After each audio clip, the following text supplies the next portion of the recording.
Long before Sony cemented itself as a powerhouse with global titans like Uncharted, God of War, and The Last of Us, the company operated on a different wavelength. In the formative years of the PlayStation brand, Sony wasn't chasing blockbuster prestige, it was experimenting, taking chances, and in doing so, it quietly built a catalog of inventive, often unconventional, and unique titles that still echo through the industry today. It was an era that gave us the quirky sci-fi satire of Blasto, the chaotic vehicular carnage of Twisted Metal, and the gothic peace of Medieval. And nestled among them was a peerless series that stood apart, a series that, while not achieving a huge commercial success, would carve a name for itself before eventually fading into obscurity. Its name occasionally resurfaces in online threads and nostalgic retrospectives, but the story of how it came to be, who envisioned it, and what transpired behind the scenes remains largely untold. Until now, this is the history of the Mark of Kri.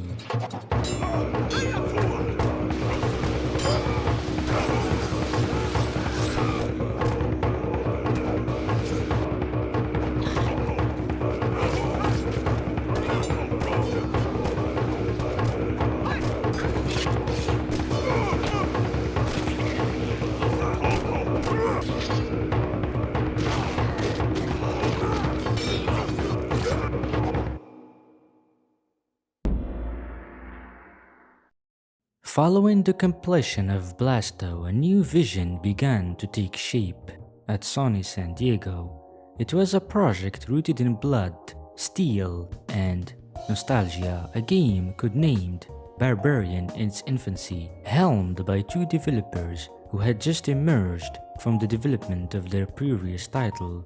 Jonathan Beard and Tim Nevu had collaborated side by side on Blasto, and as that chapter closed, it led to a new beginning.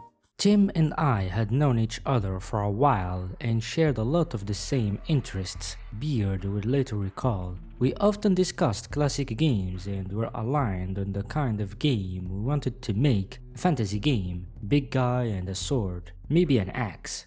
Their vision was not born from high fantasy epics or grandiose tales of prophecy and dragons. Instead, its heart lay in the brutal simplicity of the Commodore 64's Barbarian, a game that left a lasting impression on both of them, its visceral, unfiltered combat, and above all, the thrill of decapitation, a future that would become something of a spiritual cornerstone for their own project. We were both fans of the original C64 Barbarian game, Beard explained. We loved how satisfying it was, even on an 8-bit system, to decapitate your foe. We wanted to make a game that had very reactions to being hit with a heavy piece of sharpened steel. But their inspiration didn't end with 8-bit brutality. The duo also drew heavily from John Milius's Conan the Barbarian, a film whose grounded yet mythic brutality captivated them in a way a few fantasy works ever had. This was before The Lord of the Rings would redefine cinematic fantasy, when Conan stood virtually unchallenged as the genre's rawest, most muscular representation. We were big fans of John Milius's original Conan the Barbarian movie, Beard said. We liked the idea of what we called plausible fantasy. This was pre-Lord of the Rings trilogy, so Conan was one of the only great fantasy movies in our opinion.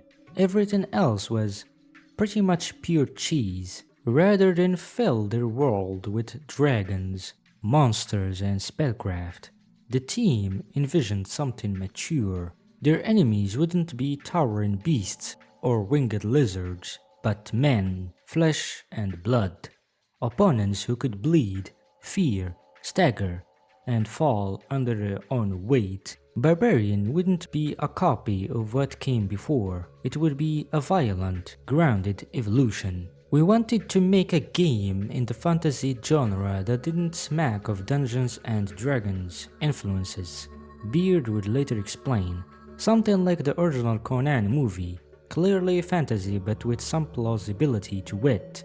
No lizard people, no flaming swords. This rejection of high fantasy tropes was deliberate. The team wasn't interested in spellcasters, magical relics, or flaming swords.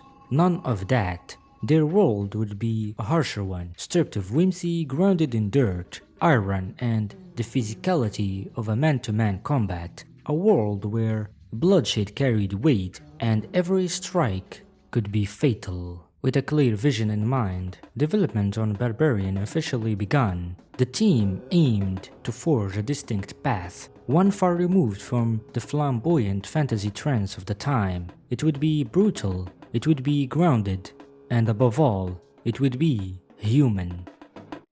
After a year in development, it became clear that Barbarian was a project reaching beyond the PlayStation's grasp. The team ambition was admirable, but costly. Pushing Sony's first console to its technical limits came with consequences, and despite the passion driving the project, something vital was missing. Unfortunately, after a year or so of PS1 development, the game was struggling.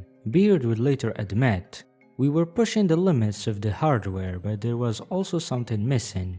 It was like we had a few nice chords, maybe even a riff, but no song." As the original PlayStation neared the end of its life cycle, Sony was preparing for the future. The PlayStation 2 was on the horizon, poised to redefine the industry, and with this shift came new leadership. Shuhei Yoshida, who had recently taken over PlayStation's development operations, began reviewing the company's internal projects. Among them was Barbarian.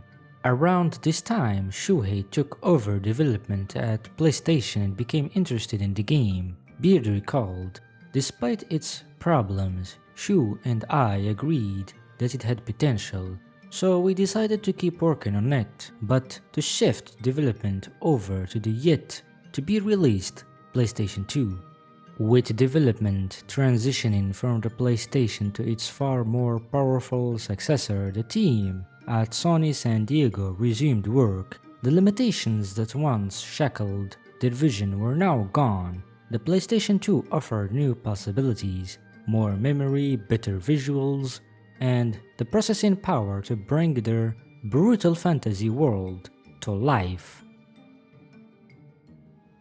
And yet, as the game evolved, so too did its identity. The project that once bore the working title Barbarian would soon adopt a new, far less intimidating name, Fuzzy Kittens. While Barbarian clearly reflected the game's early, brutal tone, the name Fuzzy Kittens raised more than a few eyebrows.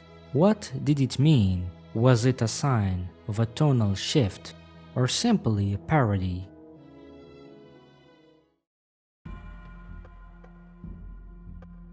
It started out as a Conan the Barbarian title, but they were having some issues with the estate hand in it, and it became a Barbarian game. The codename was Fuzzy Kittens. Fuzzy Kittens was just a silly juxtaposition codename to the over-the-top violence of the game. Since there was no information online about how Barbarian or Fuzzy Kittens looked early in development, I reached out to both Dan Miller and Jeff Merghart, and they were happy to share what they remember after 20 years since the game's official release. Barbarian was essentially the same design as the Mark of Kri. We just didn't have the story yet, and it was being developed for the PlayStation 1. Once Shuhei Yoshida was in charge, he demanded that all internal development focus on the PlayStation 2. At the same time, our team was moving down to San Diego to run the studio, so we updated the project for the PlayStation 2, developed the story and design, and new tech for the Mark of Kri.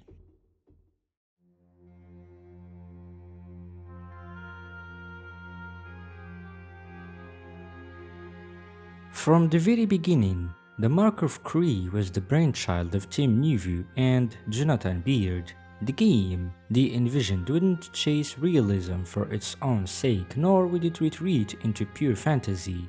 it would exist in that rare space in between, tangible yet mythical, grounded yet otherworldly. Equally important to their vision was redefining how combat felt. According to Beard, he had grown frustrated with how beat-em-ups were handled at the time, games that, in his view, constantly missed the mark. The Mark of Kri would be their answer, a chance to rethink the genre from the ground up. One of the first issues that I had with the game was its combat. Jonathan admit, "We were frustrated with other established combat system and wanted to radically change how combat would work in a game. We referred to these old systems as focal attack systems, where the player was required to aim his character in order to attack. For the creators of the Mark of Kri, the combat systems in earlier beat-em-ups felt archaic, slow, predictable, and largely devoid of rhythm or strategy. Most relied on mindless button mashing, offering little in the way of strategy. With the Mark of Kri, the team sought to change that. They wanted combat that felt deliberate, fluid, and above all mature, something that conveyed the weight of each strike, the danger of each encounter, and the precision required to survive. While many are aware that the Mark of Kri drew heavily from the Maori and Polynesian culture and their rich tapestry of folklore clearly reflected in the game's environments and atmosphere, its combat inspirations remain a lesser explored chapter in its development. At its core, the Mark of Kri was defined by its narrative, its unique visual identity, and the way it wove both together into a cohesive world. But combat was just as central, if not the most crucial pillar of the experience. But where did Sony San Diego look for inspiration? In places you likely wouldn't expect. According to lead animator Eric Medina, one of the team's surprising influences came from the '95 action film Desperado. In a 2018 interview with Animation Exchange, Medina revealed that the stylized choreography and fluidity of movement in Robert Rodriguez's film helped shape the way characters in the Mark of Kri would fight, how they moved, reacted, and responded in real time. And that wasn't the only unconventional source of inspiration. According to both Eric Medina and Jonathan Beard, another key influence on the Mark of Kri's combat system came from an unexpected place: Fantavision. The choice may seem puzzling at first, but Jonathan Beard explained the reasoning best. "I pulled some team members into my office one day and showed them Fantavision. I felt we could translate the selection system they used into a fighting game, thus removing the need to physically turn the player. So after a series of long brainstorming sessions, we emerged into an interesting idea of how to handle combat in 3D space. Now we just had to make it work." After a lengthy development cycle, the Mark of Kri was officially unveiled at E3 2002. Within weeks of its reveal, the game attracted widespread attention from the gaming press, and praise for its unique visual style, innovative combat system, and mature tone helped attract attention.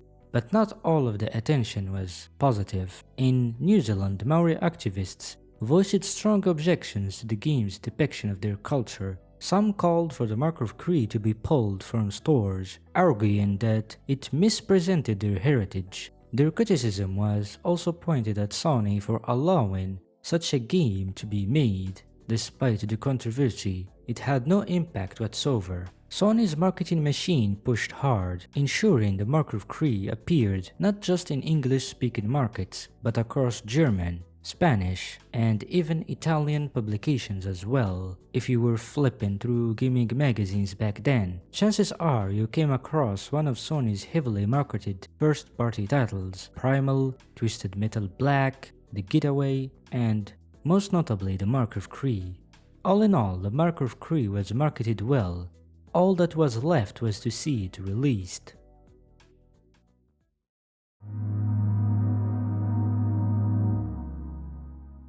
After nearly 3 years in development, the Mark of Kri was finally released in 2002 in North America, followed by another release in Japan, Europe, and Australia throughout 2003. Critics responded warmly.